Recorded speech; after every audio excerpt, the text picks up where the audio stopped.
असांजे साईं पंहिंजे सीरत जे ज़रिए दस्यो आहे तुंहिंजे दिल में नमाज़ ले कहिड़ो शौक़ु हुजे। मता ख़बरदार सुस्ती ॾेखारी ते नमाज़ जे सिलसिले में, नमाज़ में सुस्ती ॾेखारी तबाह थी जहन्नमी आहे। फी जन्नाति यतसाअलून अनिल मुजरिमीन मा सलककुम फी सक़र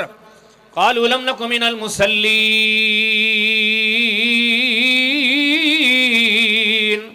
तो फरमाया जने जन्नती जन्नत में वेंदा, जहन्नमी जहन्नम में वेंदा। जहन्नम खां जन्नती सवाल कंदा मा सलककुम फी सक़र, तव्हांखे कहिड़ी शइ जहन्नम में आंदो आहे। जहन्नमी जवाब ॾींदा लम नकु मिनल मुसल्लीन, अॼु इन जे करे पिया जहन्नम में सनूं जो नमाज़ कोन पढ़ंदासीं। रब जो क़ुर ऐलान करे छॾियो जंहिंजे दामन में नमाज़ कोन्हे इन जी जाइ जहन्नम आहे। नमाज़ पढ़ो पर कीअं पढ़ो, केतिरी चुस्ती सां पढ़ो, केतिरे शौक़ सां पढ़ो, केतिरे ज़ौक़ सां पढ़ो, केतिरो नमाज़नि जो क़दुरु कयो, केतिरो नमाज़नि जे वक़्तनि जो क़दुरु कयो। अचो मोहम्मद करीम अलैहिस्सलाम जी सीरत ते तय्यबा ते यकीन ॼाणियो, कॾहिं फ़र्ज़ त कोन छॾियूं, कॾहिं नवाफ़िल बि कोन छॾियूं। फ़र्ज़ त कर रहा मोहम्मद करीम अलैहिस्सलाम कॾहिं कोन छॾिया। आम आसान जेके नवाफ़िल आहिनि ॾींहं जा, सुबह जा, मंझंदि जा, शाम जा, वो सेब छॾियो। वो तहज्जुद जी नमाज़ मुश्किल तरीन नमाज़, सॼी राति गर्मी जी, हाणे राति आधी जिन महिल आई आहे, थधड़ी हवा लॻी, केॾो उथण दुखियो आहे, थकावट आहे, सफ़र जा मारिल,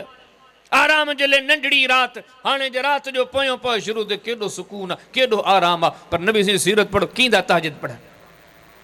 हिन तहज्जुद मां अंदाज़ो हणो त हिन ज़ात जे दिल में नमाज जो केॾो क़दुरु आहे। हिन तहज्जुद जे ॻाल्हियुनि मां गौर कयो, जे अदा तहज्जुद में एतिरो शौक़ु रखिजे जेका फ़र्ज़ कान्हे त फ़र्ज़ में कहिड़ो शौक़ु हुजे। अदा सुगरा ॾिसींदा नबी सी जी इबादत जो शौक़ु, नमाज जो शौक़ु, छा अल्लाह जे हबीब जी तहज्जुद जो शौक़ु। पढ़ो मुस्लिम शरीफ़, इमाम साहिब हिकिड़ो पूरो बाब आंदो किताब सलातिल मुसाफ़िरीन, उन जो बाब आंदो बाब इस्तिहबाब तत्वीलिल क़िरा। हज़रत हुज़ैफ़ा बिन यमान पंहिंजो तजुर्बो थो ॾिसे, जे हिकिड़े ॾींहुं नबी सी नगर तहज्जुद जी नमाज़ पढ़ी, मूं नबी सी जी तहज्जुद जी नमाज़ ॾिठी। हिकिड़ी रकात में नबी सी जेके तशरीह जे तौर ते चवां अल्लाह जबी नबी 86 पारा पढ़िया, सूरे बकरा पढ़ियूं, सूरे आल इमरान पढ़ियूं, सूरे माइदा पढ़ियूं, सूरे निसा पढ़ियूं, लॻभॻि 6.25 86 पारा। चवंदा अल्लाह जा नबी अल्लाह केॾो वॾो क़याम हूंदो, केॾो वॾो क़याम। साहबी से जो नबी सी जॾहिं अल्लाह अकबर करे रुकू में विया न, जेतिरो क़याम हो रुकू एतिरो वॾो कयूं। रुकू मां उथिया, जेको बीह कर उहा वरी अॻे रुकू जेतिरी। ही जेका बीह खे ॾिसो था नबी सी सजदनि में वियो आहे, एतिरा सजदा कयूं जेतिरो क़याम वॾो आहे। हा ॾिस हदीस से गौर कर, केॾो नमाज़ शौक़ु अथसि, कीअं थो मोहबत सां पढ़े, केॾी महिनत सां थो पढ़े, केॾी अहमियत थो ॾे। ही हज़रत हुज़ैफ़ा बिन यमान तो पंहिंजो तजुर्बो ॿुधाए। नबी सी ॿियो साहबी से न औफ बिन मालिक करे पंहिंजो तजुर्बो थो ॿुधाए, जिन जेके शयूं नबी सी जूं ॾिठियूं दुनिया खे ॿुधायूं, अॼु पाण हिक ॿिए खे ॿुधायूं पिया, इहे वाक़िया ॿुधाईंदा। हे ॾिसो ॾिसो ॾिसो नमाज़ खे तव्हां छा सम्झो आहे, सिहतमंद दुकान जे करे नमाज़ छॾियो वेठो आहे, दोस्तनि जी कचहरी जे करे नमाज़ छॾियो वेठो आहे, ऐं चए थो सियाणो। अरे तूं सियाणो किथे, ख़लक़त में जेको सभ खां सियाणो वार ॾिस तो उन नमाज़ जो छा क़दुरु कयो आहे। अबू दाऊद शरीफ़ पढ़ो, किताब सलात पढ़ो, बाब मा यक़ूलु रजुलु फ़ी रुकूही व सुजूदी पढ़ो। हज़रत औफ बिन मालिक थो चवे, जेतो हिकिड़े ॾींहुं पाक नबी मोहम्मद करीम अलैहिस्सलाम जन सां अची करे तहज्जुद जी नमाज़ में बीठो आहे। नबी करीम अलैहिस्सलाम तहज्जुद जी नमाज़ पढ़ण पिया फरमाईंदा। ही नबी से अल्लाह अकबर करे जो नमाज़ शुरू कई, सॼी सूरे बकरा पढ़ी आहे।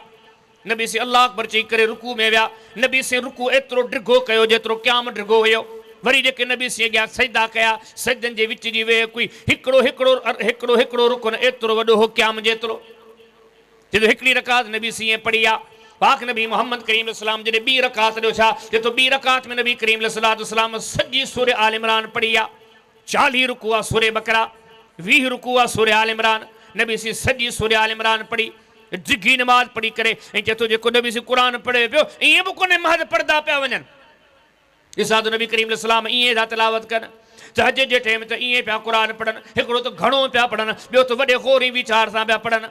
साहिब सगुर फरमाया तो ॾिसां तो नबी करीम अलैहिस्सलाम तिलावत जे दौरान जेकॾहिं अल्लाह जे कहरी ग़ज़ब जे तस्करनि खां गुज़रंदा, रुकजी करे रब खां माफ़ियूं था घुरनि। जे अल्लाह जे रहम करम जा तस्करा चंदा मोहम्मद करीम सलाम रुक जी करे रब का रहमी करम जा सवाल अदा कन जे अल्लाह जे तस्बीहात जी तालीम आ पाक नबी मोहम्मद करीम सलाम रुक जी करे रब जी तस्बीहात बयान दा कन तहमीदात बयान दा कन फरमाइंदा इं करे बी रकात में नबी सी सजी सूरह आल इमरान पढ़ी आ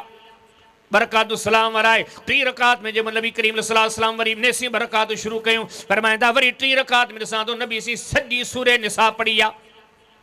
घणी आ 24 रुकू फरमाइंदा वरी जो नबी करीम सलाम जनो थिया न सजी सूरह माइदा पढ़ी आ घणी आ 16 रुकू ही असां जे सरदार जंहिंजी ज़िंदगी असां ले आइडियली नमूनो आहे हितां जी नमाज़ आयो जे नबी साईं जे ज़िंदगी में रमज़ान हाँ तरावियूं अबू दाऊद शरीफ पढ़ो किताब सलात पढ़ो जमा सब बाब को पूरो कायम कयो बाब मा जाफी क़ियाम शहर रमज़ान हज़रत अबू ज़र ग़िफ़ारी फरमाइंदा रात जे इब्तिदा में नबी से असांखे तरावी शुरू कराई आहे केसी हली जदो एतरी डिगी हली जो असांखे डप हो किथे रोज़नि जी सहरी न निकिरी हले मतां चई त जेका इबादत कयां पियो वसी आई आहे ऐं चुस्त आहे ऐं भाड़ा सही पियो क्या यकीनन हे ग़लती आहे मुंहिंजी मुंहिंजी असांजे साईं जी सीरत जा नुक़्ता मूंखे मूंखे दरस आहे जन चुस्ती हिन शइ जो नालो अथव बदर जी लड़ाई जो रात जेको गुज़रियो न नबी सिंह जी जेका रात गुज़री उन रात नबी सिंह हज़रत अली ॾिठो पे छा था कनि तो छा कयूं पढ़ी ॾिसो हदीस किताब सही बिन ख़ुदैमा किताब सलात नमाज में रोइण जो बयान हज़रत अली फरमाइंदा उन रात ॾिठमि ही जेके 313 जा तस्करा ॿुधो था न जे तो उहे सुतरा पिया हिकिड़ा सुता पे ॿिया उथिया पे जीअं हिकिड़ो सफ़र जो मामिलो हूंदो आहे को थियो को वेठो को हेॾे वियो को हेॾे वियो सभु पंहिंजी जाइ ते पर चए थो मुंहिंजी जेका नज़र हुई न मोहम्मद करीम सलाम ते अॼोकी सॼी राति नबी करीम सलाम जिन खे मूं ॾिठो सॼी राति रब जे प्यारे हबीब मोहम्मद करीम सलाम जागी करे गुज़ारी आहे अॼोकी सॼी राति नबी करीम सलाम न रुगो जाॻिया न सॼी राति क़ुर पढ़ियो अथनि यानी कि नमाज में कुरान पढ़ियो अथनि सॼी राति अल्लाह जे नबी सल्लल्लाहु अलैहि वसल्लम तहज्जुद जी नमाज पढ़ी आहे सॼी राति मोहम्मद करीम सलाम नफ़िल पढ़िया आहिनि सॼी राति नबी करीम सलाम रब खे राज़ी त कंदा रहिया न रोईंदा रहिया अदा ही दुनिया खे दरस आहे हीअं पढ़बी अथव नमाज उतां जो सरदार तव्हांखे ॾसे थो हीअं रखबो अथव शौक़ु नमाज आहे छा त नबी सी नमाज ॾिसी हीअ पढ़ी करे उम्मत खे ॾसियो आहे इबादत में शौक़ु पैदा कयो हीअ अथव शौक़ु जो नालो हज़रत अब्दुल्ला बिन मसूद वरी जेको पाण ॾिठो उहो वरी पंहिंजी ॻाल्हि थो करे हे सभु असाब जा मुशाहिदा हुन ॾिठी हुन उहा ॻाल्हि की ॿिए ॾिठी ॿी ॻाल्हि की टे ॾिठी टी ॻाल्हि जंहिं जेको ॾिठो दुनिया खे ॿुधायो हे वाक़िया अॼु ताईं अची असां ते पहुचनि पिया इबादत उहो जेका आख़िरत में कमु ईंदव सुकरात जो लम्हो हूंदव न मथां यकीन ॼाणो हे ख़ज़ानो कमु ईंदव वेड़े कफ़न जे टुकरनि में ॿधी जॾहिं सोड़ी सामी में रखंदो सभु विसारे छॾींदा 50 साल 60 साल 100 साल खां पोइ शायदि तव्हांजे ॼाण सुञाण वारा वीचारा बि मरी वञनि केरु यादि कंदो अरे केरु थो कंहिंखे यादि करे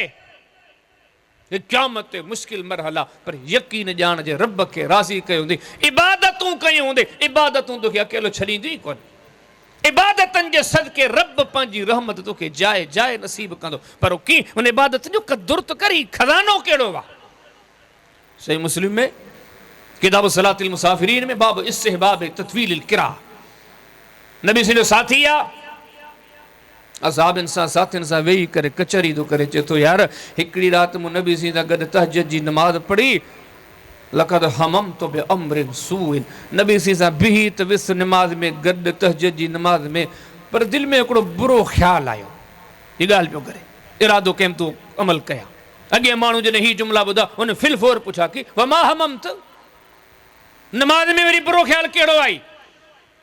हाणे साहबी चए थो अदा नबी सिंह सां इन नमाज जे लाइ जो बीठसि नबी साईं एॾी त डिघी नमाज पढ़ी एॾा डिघा रुकू एॾी डिघी तिलावत दिलि में सोचियमि जां त वेही रहां जा नमाज छॾे हलियो वञा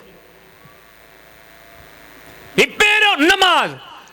लक़द कान लकुम फी रसूलिल्लाहि उस्वतुन हसना ओ न तू किरे जा मुसलमानो ही सीरत जा नुक़्ता सबक जंदा नमाज में सुस्ती छॾे ॾियो ओ ख़ुदा जो ख़ौफ़ कयो सुञाणियो नमाज खे ओ जंहिं क़ुरान लथो हो जंहिं वटि जिब्रील ईंदो हो जेको शरीयतनि जो साहिब आहे जेको उन शरीयत जो साहिब आहे शरीयत खणी करे आयो आहे जेको नबियनि जो इमाम आहे हिन ज़मीननि ते अल्लाह जो महबूब आहे जंहिंजे नक्शे क़दम में रब जन्नत रखी आहे कामयाबी रखी आहे कामरानी रखी आहे हुन जी सीरत ॾसे विधी हीअं शौक़ु रखो नमाज़ सां